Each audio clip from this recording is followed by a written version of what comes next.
días, ya estamos de regreso con ustedes. Hablamos sobre fiebre en niños. Comuníquese con nosotros al 214-8401 y al 720-63-589. Vamos a hablar de este tema junto a uno de nuestros queridos especialistas, uno de nuestros amigos doctores quien nos visita en esta edición. Vamos a hablar junto al doctor Carlos de Villegas. ¿Cómo está? Karen, ¿cómo estás? Bueno. Buenos días a toda la gente que está participando del programa. Muchas gracias por acompañarnos. Comenzamos entonces, tenemos de forma introductoria un material para todos ustedes. Revisemos lo que es la fiebre y qué es lo que puede causarla.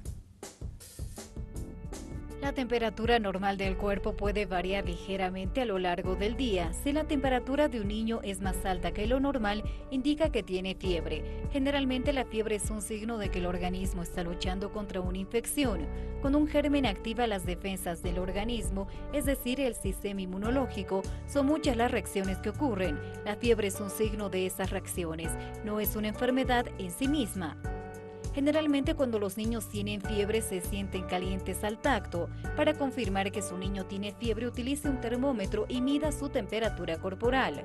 En un bebé, el modo más preciso de medir la temperatura es insertando un termómetro en el ano. Esta es la temperatura rectal. Una temperatura rectal mayor de 38 grados significa que tiene fiebre. En los niños mayores, la temperatura puede medirse en la boca, es decir, temperatura oral. Una temperatura oral mayor de 37,5 grados significa que tiene fiebre. Existen otros métodos para medir la temperatura que pueden ser útiles, pero menos precisos. Estos métodos son la utilización de un termómetro en la axila, la utilización del termómetro en el oído. Diferentes infecciones pueden causar fiebre. Para encontrar la causa de la fiebre en su niño, el médico observará si hay otros signos o síntomas de enfermedad, además de la fiebre. Saber qué tan elevada es la fiebre no ayuda al médico a decidir si se trata de una infección leve o aguda o si la infección es viral o bacteriana. La fiebre puede ser producto de otras enfermedades. Como un leve aumento de la temperatura corporal puede ocurrir cuando se realiza una actividad física, cuando se está muy abrigado después de un baño o una ducha caliente o cuando hace calor. En raras ocasiones, un golpe de calor o la exposición a ciertos medicamentos puede causar un aumento grave, potencialmente peligroso de la temperatura corporal. Las vacunas pueden causar fiebre. Algunas enfermedades no infecciosas y otras enfermedades crónicas causan también fiebre recurrente o persistente. Muchos creen que la dentición produce fiebre. Se han publicado estudios que prueban que la dentición no causa fiebre o que pueden asociarse un poco a un aumento moderado de la temperatura. Por cierto, la dentición no causa fiebre elevada. La fiebre hace que los niños se sientan molestos. Generalmente estos síntomas son leves y el niño puede estar ligeramente malhumorado o tener algunos dolores. Otros niños se tornan menos activos y más somnolientos. En algunos casos la fiebre se asocia a temblores o escalofríos a medida que la temperatura corporal se modifica. Estos temblores son uno de los métodos que emplea el organismo para tratar de regular la temperatura. No son convulsiones y no se asocian a modificaciones en el nivel de conciencia del niño. Aproximadamente el 5% de los niños entre 5 meses a 6 años de edad tendrían un episodio de temblores que se denominan convulsiones asociadas a la fiebre. Se las conoce como convulsiones febriles. El niño debe recibir control médico después de una convulsión febril, pero en general estas no son peligrosas. Las convulsiones febriles típicas no causan lesiones cerebrales. Con qué frecuencia se repite la fiebre y cuánto tiempo dura depende principalmente del tipo de infección que la causa. La mayoría de los casos de fiebre causada por virus durante 2 a 3 días, pero en algunos casos puede durar hasta 2 semanas. Cuando la causa es una infección bacteriana, puede durar hasta que el niño sea tratado con antibióticos. 720-63-589 a la espera de su participación y 214-8401. Aprovechemos para realizar nuestras consultas y por supuesto hacer este diálogo entre quienes siguen que es su espacio, doctora Villela. Comenzamos entonces, doctor, revisamos ese material sobre lo que es la fiebre. Sin embargo, de forma mucho más sencilla para quienes nos están viendo en este momento, ¿cuál es la temperatura adecuada o la normal? Bueno, en primera instancia, comentar de que la fiebre es un padecimiento que preocupa mucho a los familiares y a los papás. Como se escuchaba en la nota, pues sin que esto realmente llegue a ser 100% necesario. La fiebre nunca debe ser considerada como una emergencia. Hay papás que 3, 4 de la mañana pretenden llevar a sus hijos a un centro de salud solamente porque tiene fiebre. Y esto no debe ser así. La fiebre es una respuesta normal del organismo y como se ha escuchado en la nota, mucho depende de dónde sea tomada. En los niños que más cuidamos, que más protegemos, que son los lactantes, los niños menores de 3 o 4 años, la temperatura debería tomarse por vía rectal, siempre porque es la temperatura más fidedigna, es la que se acerca más a la temperatura central del organismo y esta debe estar por debajo de 38 grados centígrados. Arriba de 38, entonces sí hablamos de fiebre. ¿Podemos realizar este tipo de toma, digamos, de temperatura desde nuestros hogares, mamá, papá? Por supuesto, los familiares debemos estar capacitados porque en el momento en que nosotros hablamos con el pediatra y decimos mi niño tiene fiebre, obviamente el pediatra va a preguntar cuánto tiene de fiebre. 39 en la colita, entonces en el recto. Entonces ya uno puede tomar algunas medidas y dirigir mejor el tratamiento antitérmico en función a la temperatura que tenga el niño. En el caso de La Paz, por ejemplo, o en el altiplano, ¿cuál sería la medida adecuada y cuándo deberíamos de preocuparnos? Vuelvo a repetir, la fiebre jamás debería causarnos una preocupación. La fiebre es una voz de alerta de que algo está pasando en el organismo. La fiebre es una respuesta normal del organismo a un proceso que puede ser viral o bacteriano, evidentemente, ¿no es cierto? Entonces, si se trata de un cuadro viral, como ocurre en el 80% de los casos de los niños menores de 3 años, entonces tenemos que esperar que en 24 o 48 horas venga una manifestación. Que esta manifestación puede ser estornudos, moquito por la nariz, un poco de tos, las deposiciones un poquito sueltas, lesiones alrededor de la boca o aftas dentro de la boca o en los labios, que son manifestaciones virales y que empiezan con un cuadro febril, ¿de acuerdo? Entonces, la fiebre nos avisa de que algo está ocurriendo, de que algo va a ocurrir. Entonces, lo que tenemos que hacer es vigilar los síntomas posteriores y simplemente dar un tratamiento sintomático para aliviar las molestias del niño en ese momento. Hay mamás en casa que seguramente, y es inevitable, comprensible también la preocupación que pueden llegar a tener, pero sin embargo, ¿qué es lo que hacen? Poner compresas frías en la frente, en la barriguita del bebé, o a veces hasta pues ponerlos en agua fría. Ajá. Si partimos desde el punto de vista de que la fiebre es una respuesta normal del organismo, de hecho, ¿por qué sube la temperatura en el organismo? Porque nuestro cuerpo trata de crear un ambiente hostil para el germen que se ha introducido en nuestro organismo. Entonces, el tratar la fiebre no debe ser una desesperación, nunca. El tratarlo de manera sintomática con compresas o paños de agua tibia, nunca fría, sí siempre ayuda, por supuesto, ¿de acuerdo? Como se ha escuchado también en la nota previa, lo peor que puede causar la fiebre es una convulsión, pero en aquellos niños que son susceptibles a las convulsiones, que no son todos definitivamente. Hay algunos niños que todavía no tienen maduro un termostato que existe en el cerebro y que estos niños convulsionan incluso con niveles de fiebre muy bajos. Son convulsiones que se llaman convulsiones benignas, que obviamente requieren un manejo especial.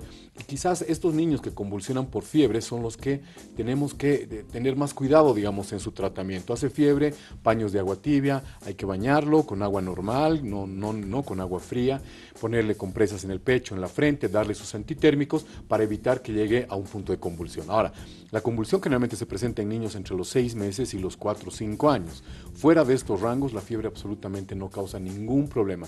Y una cosa que me parece muy importante, Karen, desmitificar, es el hecho de que la fiebre puede causar meningitis.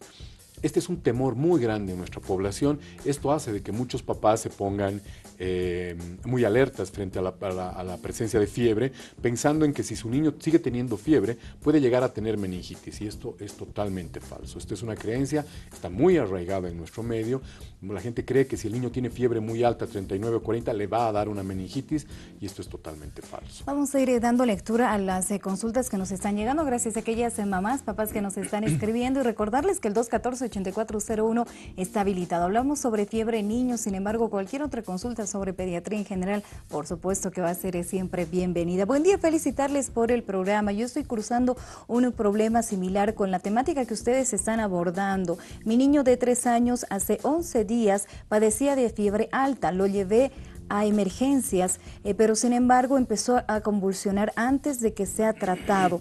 Ahora está más de 10 días en terapia intensiva. Quisiera saber cuál es el problema, cuál es el cuadro y qué es lo que debo esperar. Nos dice, muchísimas gracias, mamá, por escribirnos. Vamos a hacer todo lo posible para brindarle un poquito de una guía para saber qué es lo que le podría estar ocurriendo. Doctor.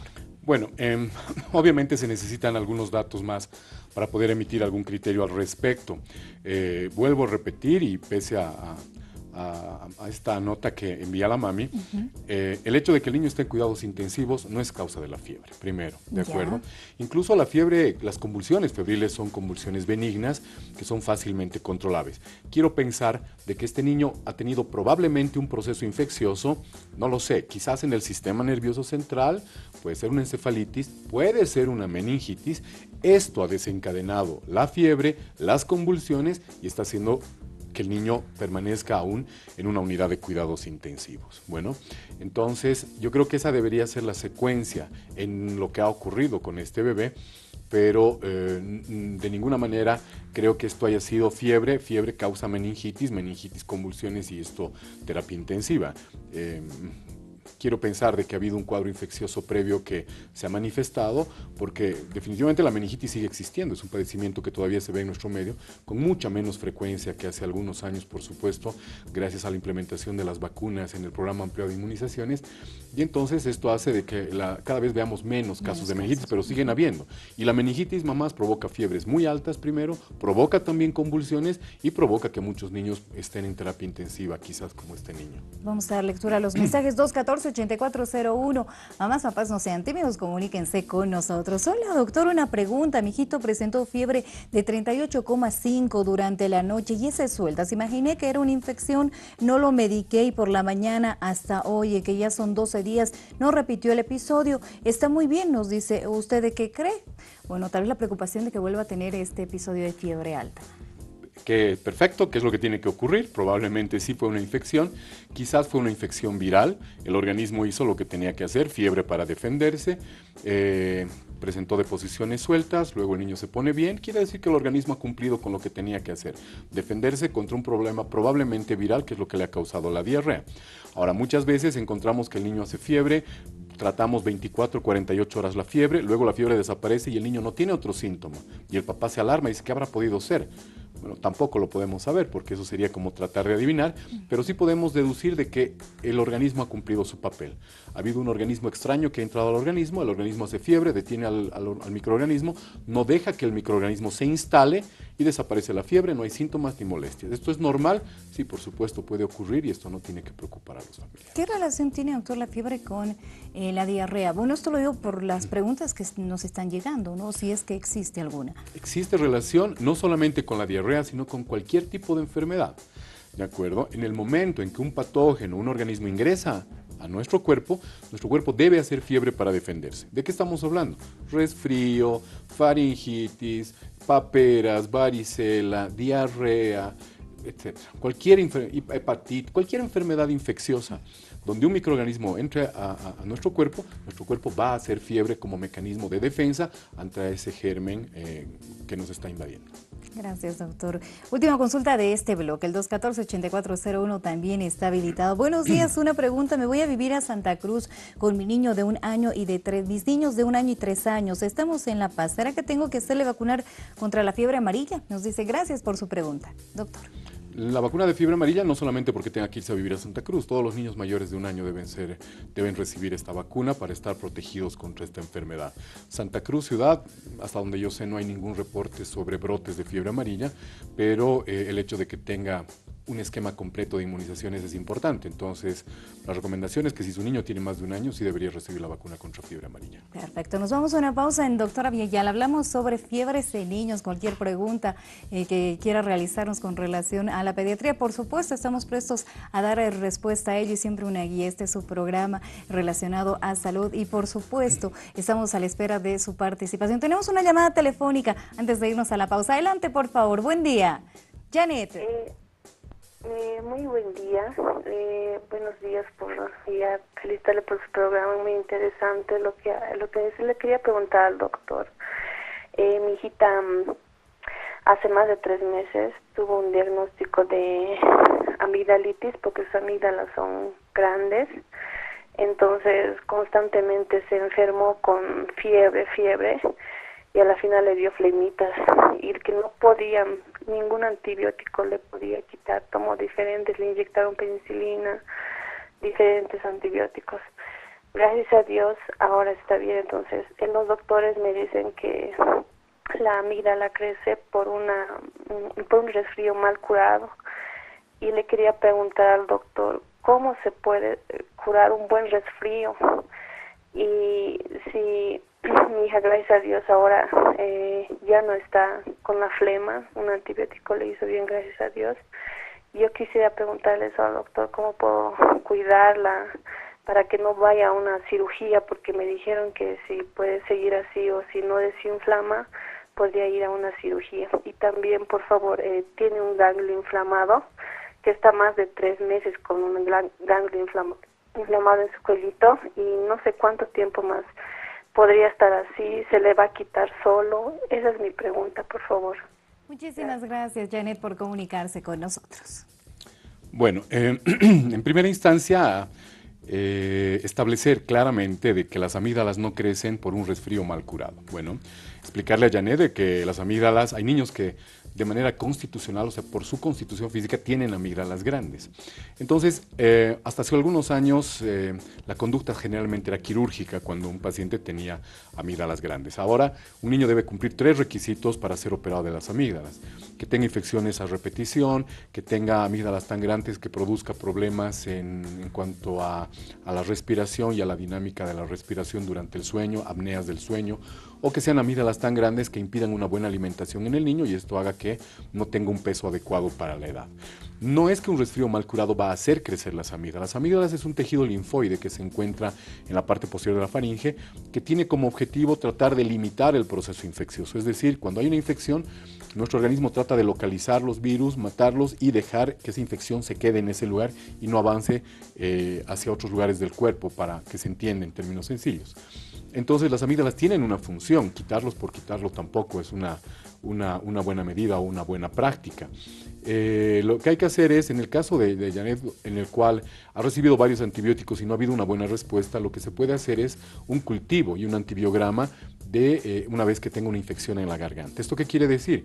Que a través de un hisopo van a tomar una muestra del material infectado que tenga en la garganta, eso se lleva al laboratorio y en cuestión de 48 72 horas el laboratorio nos dice cuál es el germen causante de esa infección y, lo más importante, cuál es el antibiótico apropiado para tratar ese germen. Quizás la niña ha recibido muchos antibióticos durante su vida y esto hace de que de que los gérmenes que tiene sean resistentes a los antibióticos. Entonces, lo que habrá que hacer es buscar un antibiótico a través de un antibiograma que sea específico. Por lo del ganglio, 3 meses me parece demasiado tiempo para que un ganglio siga inflamado por un proceso infeccioso. Lo que habría que hacer es un hemograma, una ecografía también de ese ganglio para ver en qué condiciones está y todo eso. El tema de hoy es fiebre en niños. Tenemos una consulta. Mónica, adelante, gracias por aguardarnos en línea. Bienvenida. Gracias, buenos días, doctor. Una preguntita. Mi hermanito hace 1 mes y medio más tuvo un problema de las amigdalitis. Se trató, le dieron antibióticos y todas esas cosas. Ya, pero se le quitó. Luego, de 2 semanas después, volvió el dolor y le volvieron a recetar inyectables y antibióticos. Pero ahora tiene un problema que dicen que lo que tenía en la garganta, la amigdalitis, se le bajó a los testículos. Tiene unos dolores ahí en la parte de ahí abajo que no se le quita.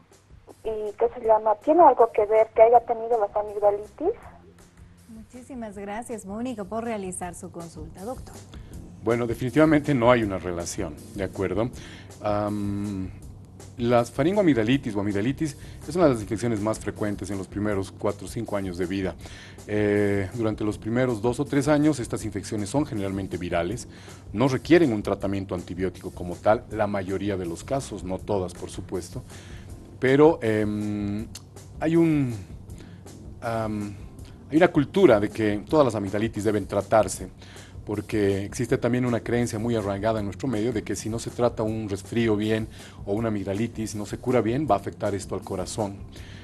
Bueno, habría que hacer algunas consideraciones al respecto, pero por esta razón que muchas mamás incluso acuden a centros de salud o acuden a las farmacias para que los niños sean inyectados directamente para tratar de prevenir que les afecte el corazón.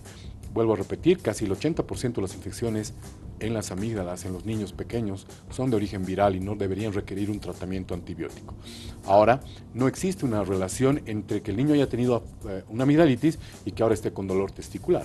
no hay una relación directa, entonces tiene que tratarse de un problema diferente. El niño puede estar cursando con una balanitis, con una orquitis, etcétera, y eso, bueno, habría que recibirlo y darle un tratamiento dirigido a este problema secundario, que le vuelvo a repetir, no tiene relación con el problema de la garganta. No se nos descuide entonces nuestra querida amiga. Tenemos otra consulta. Adelante, Lourdes, bienvenida. Gracias. Tengo un niño de 3 años que siempre ha tenido problemas de peso, Ahora, Lourdes, no le estamos escuchando muy bien. ¿Nos puede hablar un poquito más fuerte, por favor? ya, tengo de 3 años que siempre ha tenido sobrepeso. Ahorita que tiene 3 años tiene 12 kilos y medio. Entonces es gordita y a veces con su alimentación lo que tengo que cuidar es que quisiera un poquito de los niños. Le encanta el pan. No sé si tengo que a veces darle en algunas agüitas, bastante verduras, frutas. Le encantan las cosas dulces. Yo creo que es eso lo que afecta tal vez a lo cólico, porque a veces ha llegado a grave en cuanto a sus deposiciones, ¿no? Y estoy siempre constantemente luchando. Entonces yo quisiera una guía en cuanto a actual cómo debe ser y que esa edad afecta para más adelante, porque ha tenido problemas en el corazón y siempre trato de controlar, porque soplo el corazón con el sobrepeso, porque hace daño, ¿no? Acá me siento, pero bueno, se está cerrando ese soplo que tenía en el corazón, pero lo que quiero es, no sé, pero si esa sobrepeso va a ir afectando o es solamente del bebé y cómo debe ser su alimentación. Muchas gracias. Perfecto. Lourdes, muchísimas gracias por comunicarse. Le escuchamos entrecortado a pesar de haberle pedido que nos hable un poquito más fuerte. Seguramente es tal vez ya un problema de la línea telefónica. Sin embargo, lo que hemos comprendido, doctor, es un niño pequeño que tiene sobrepeso, quiere saber acerca de la alimentación y esto ya le habría producido algunos problemas de corazón. Está preocupada la mamá por si podría también producirle algunas otras patologías o problemas más adelante. Bueno, definitivamente el tema nutricional es un tema extremadamente amplio. A la mami tal vez recomendarle de que, como en cualquier persona, nosotros debemos empezar a crear hábitos, buenos hábitos de alimentación en nuestros niños desde edades tempranas. Darle una dieta específica a la mamá para su niño no es algo que se vaya a cumplir realmente de manera tácita, ¿no es cierto? Lo que sí, decirle a la mamá, todos sabemos cuáles son los alimentos que hacen que subamos de peso y no nos nutren, ¿no es cierto? Un niño necesita tener una alimentación balanceada entre lo que significa aporte de proteínas, que esto es lo que va a hacer que se formen los tejidos, que forme músculo, que el niño crezca, que el niño se desarrolle bien. Necesita carbohidratos, que es una fuente principal de energía para los niños. No nos olvidemos de que los niños están en constante movimiento y corretean y juegan y hacen travesuras, suben, bajan. Necesitan mucha energía y esa energía proviene de los carbohidratos.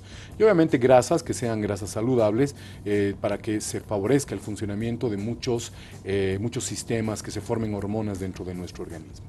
Entonces lo que tenemos que hacer los papás es tratar de establecer buenas prácticas de alimentación en nuestros niños. Obviamente, para Lourdes no va a ser una buena práctica darle 2 o 3 panes durante el día, porque estamos hablando de carbohidratos que probablemente no están bien balanceados con otro tipo de alimentos. Entonces, lo que hay que hacer es tratar de favorecer el consumo de proteínas, carne, pollo, pescado, huevo, leche, mantequilla, yogur. Favorecer sí el consumo de estos carbohidratos de manera moderada, arroz, repartir el consumo no solamente entre la ingesta de pan y una marraqueta, sino también repartir los carbohidratos entre lo que son frutas y lo que son legumbres, etcétera. Y bueno, tratar de buscar obviamente grasas saludables que generalmente se encuentran en frutos secos, en palta y otro tipo de alimentos así. Entonces, mamá, es tratar de buscar una comida balanceada, evitar que el niño esté con sobrepeso, por supuesto, porque el sobrepeso yo les digo siempre esto a los papás que llegan al consultorio, porque vienen por un problema de tos, pero no se dan cuenta de que el niño tiene 20 kilos de sobrepeso. Y ese es un problema que los papás también tenemos que hacer que nos preocupe. Yo les digo, así como les preocupa la tos en la noche, que lo despierta al niño, lo hace vomitar, o la fiebre de la que estamos hablando ahora, nos preocupa a las 3 de la mañana la fiebre de 40 que tiene mi niño, también debería preocuparnos 10, 11, 12 kilos de sobrepeso, porque esa también es una enfermedad. Tenemos a Vicky con nosotros. Adelante, por favor. Buen día. Vicky, continúa con nosotros.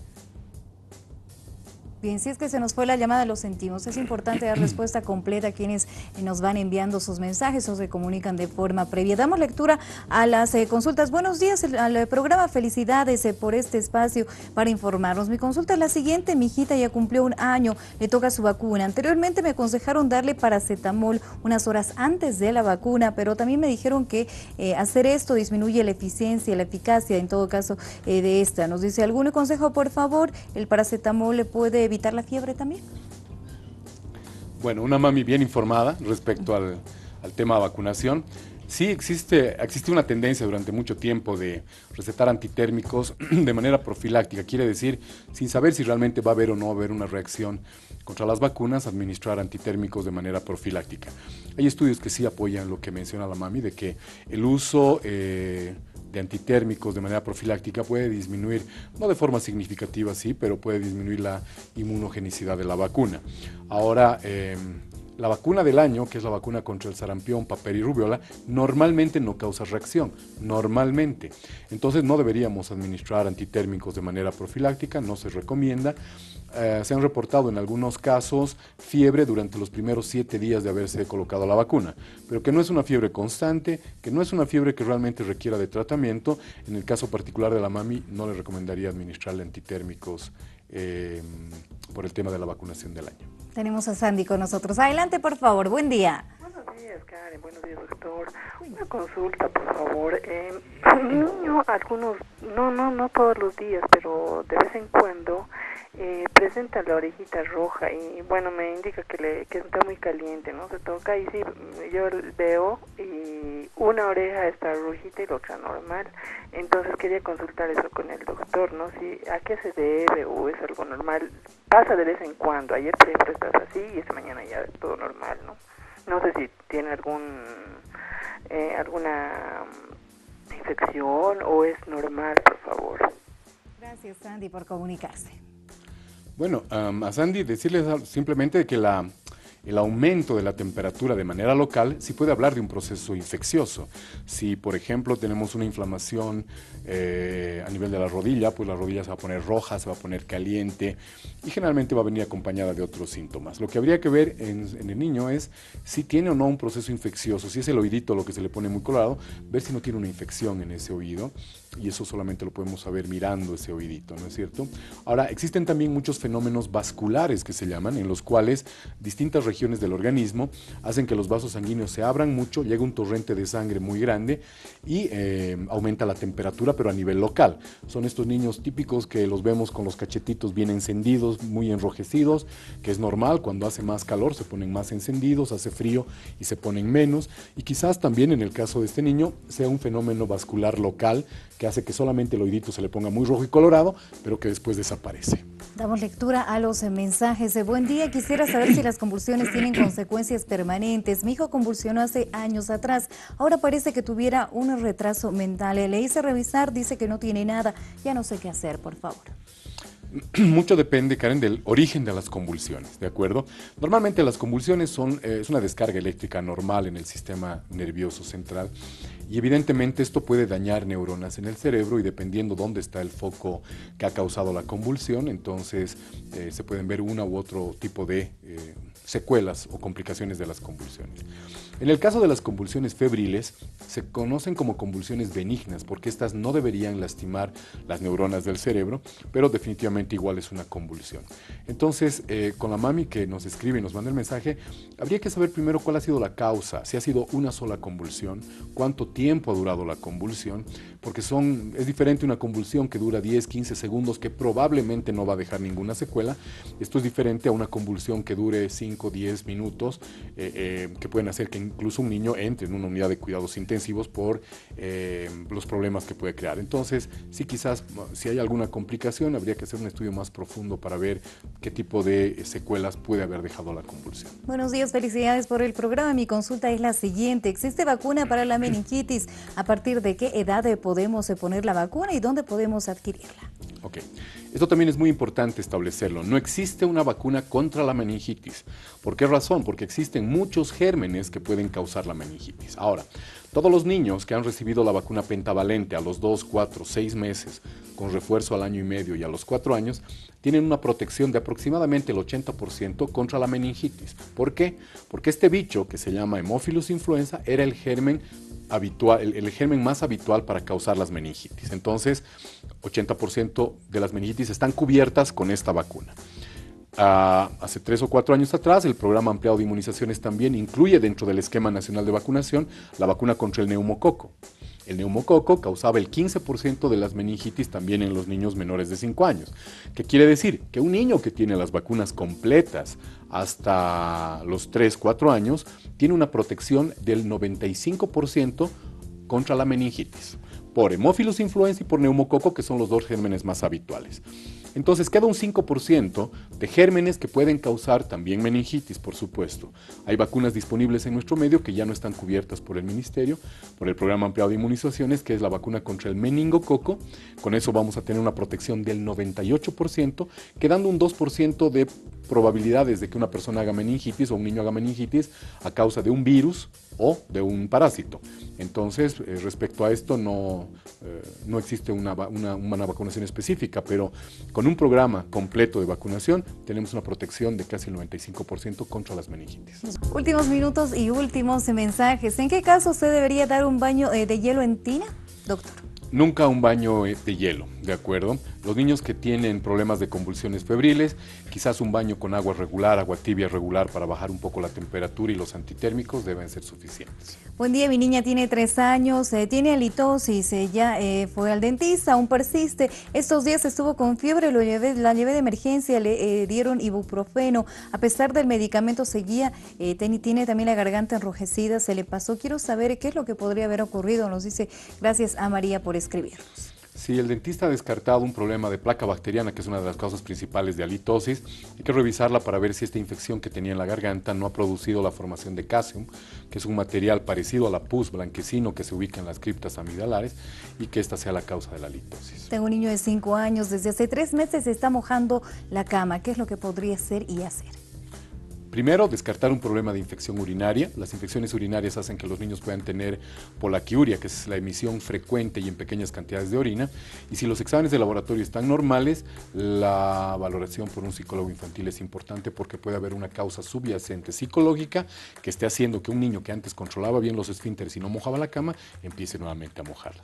El nacimiento de un hermanito, el cambio de colegio, el fallecimiento de un familiar cercano, etcétera, puede hacer que el niño regresione en la evolución y empiece a mojar la cama, por ejemplo, como en este caso, que antes no lo hacía. Buen día, por favor, doctor. Quisiera saber cuándo da fiebre más de lo normal, es decir, fuerte, ¿cómo podemos ayudar a que baje y no suba más?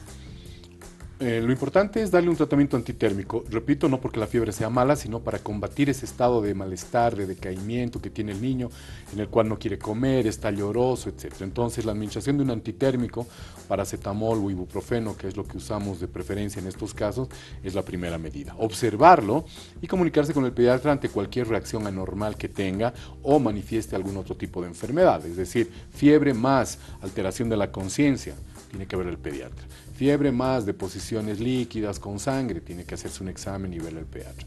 Fiebre más estornudos, moco, tos, dificultad para respirar, tiene que verle al pediatra para establecer la causa y el tratamiento. Es normal que una niña de 13 años y medio le duele el pie o la rodilla 2 veces a la semana, nos dice, ella llora fuerte, dura de 20 a 30 minutos a veces, es desesperante porque es en la madrugada, en la caja solo me dieron Mentizan, es normal, ¿qué dice el doctor? ¿Esto es cierto? ¿Qué es lo que puedo hacer? Nos dice. Los dolores o artralgias del crecimiento, como se conocen, son dolores muy frecuentes en esta edad. Son dolores que vienen generalmente cuando baja más la temperatura, podría ser este el caso, si es a las 3, 4 de la mañana, que es donde tenemos más baja la temperatura en nuestro medio, puede que se traten de artralgias de crecimiento. Definitivamente el tratamiento es ponerle una pomada analgésica, algo que haga entrar en calor la articulación. Algunos niños sí tienen dolores muy fuertes que requieren incluso la administración de un analgésico tomado, pero si no hay otra manifestación aparte, no debería ser una preocupación para la mamá. Mi hija tiene constantemente fiebre y se orina seguido por las noches. Todo medicamento, nos dice, solo le hace bien por pocos días. ¿Qué es lo que debería de hacer? Si son varios episodios de infección urinaria lo que tiene esta pequeña, lo que tiene que hacer es ponerse en manos de un nefrólogo infantil. Un nefrólogo infantil que haga varios otros estudios, como una ecografía renal, cistograma miccional, una pielografía excretora, etcétera, para establecer cuál es la causa de las infecciones urinarias recurrentes. El estreñimiento también es una causa de infección urinaria recurrente y hay que tratar la causa de base para que la niña no siga teniendo problemas de infecciones repetitivos. Hola, buen día, mi hija le acaban de operar de las amígdalas, anda constantemente resfriada, también tiene sobrepeso y quiero saber qué hacer porque constantemente anda resfriada, no puede desabrigarse, quisiera saber cómo hacer o qué medidas tomar, por favor. El hecho de que se haya operado de las amígdalas no quiere decir que vaya a resfriarse una persona más o menos, ¿de acuerdo? El resfrío es un contagio, es un virus que entra en nuestro organismo y nos produce la enfermedad. Y esto generalmente se contagia en las guarderías, en los colegios, en los centros de cuidado diurno, a través de los fomites que se llaman, a través de las manos, de los juguetes, de los alimentos compartidos. En la casa una persona resfriada puede contagiar al resto de la familia a través del teléfono, los celulares, el control del televisor, manijas de las puertas, etc. Entonces, la mejor forma de prevenir este tema de infecciones respiratorias es definitivamente el aseo. El lavado de manos, el uso de alcohol en gel, etcétera, son medidas que van a ayudar a que evitemos este tipo de contagios, principalmente de problemas respiratorios. Buenos días, una pregunta, al tomar una temperatura rectal, me dijeron que tengo que tener cuidado porque si no uso una vaselina, otra puedo producir un paro cardíaco porque irriga un nervio. ¿Será que me puede explicar un poquito esto, por favor? No, es imposible que pueda ocurrir un paro cardíaco por tomar la temperatura rectal, no. Evidentemente la zona del recto es una zona muy vascularizada, es una zona muy irrigada, etcétera, pero lo que hay que hacer es simplemente colocar un poco de vaselina, evidentemente en el termómetro, pero para que este se pueda introducir de manera fácil y no lastime el anito en el niño. Entonces, el tomar la temperatura rectal en el niño no tiene por qué causar ningún otro efecto colateral, es una manera segura, fácil, para poder llegar a establecer la temperatura con más fidelidad en un niño pequeño. Nos hemos quedado con algunas preguntas, mil disculpas, no hemos llegado a dar lectura a todas ellas. Sin embargo, pueden comunicarse con nuestro especialista de forma directa. ¿Dónde lo encontramos, doctor? Bueno, al 243-1560, el consultorio está en el edificio Mercurio, en la 6 de agosto, esquina Cordero. Perfecto. ¿Alguna recomendación rapidita para nuestros amigos, amigas en casa? Principalmente, no tenerle miedo a la fiebre. La fiebre no es una emergencia. La fiebre nos avisa de que algo está ocurriendo en el organismo, de que algo se va a presentar, de que el niño está incubando algún proceso. Lo que tenemos que hacer es tratarlo de manera sintomática, estar pendiente a cualquier cambio, a cualquier síntoma que presente nuestro niño, comunicarnos con el pediatra inmediatamente, veamos nosotros alguna cosa anormal junto con la fiebre para que se pueda tomar una medida directa. En los niños que convulsionan por fiebre, sí, con ellos hay que ser un poco más acuciosos, hay que adelantar quizás los exámenes en relación a un niño que no convulsiona, a un niño que es convulsionador febril, pues sí, habrá que adelantar algunos exámenes, tomar algunas otras precauciones, pero afortunadamente estos casos son los menos. Hasta una próxima. Gracias, doctor. Gracias. Siempre es un gusto tenerlo con nosotros. Gracias, amigos, amigas, por su participación. Mañana hablamos sobre endometriosis. Cualquier pregunta sobre ginecología, hágala desde ya si gusta. Así mañana empezamos con sus preguntas. Hasta mañana, 8 de la mañana en punto.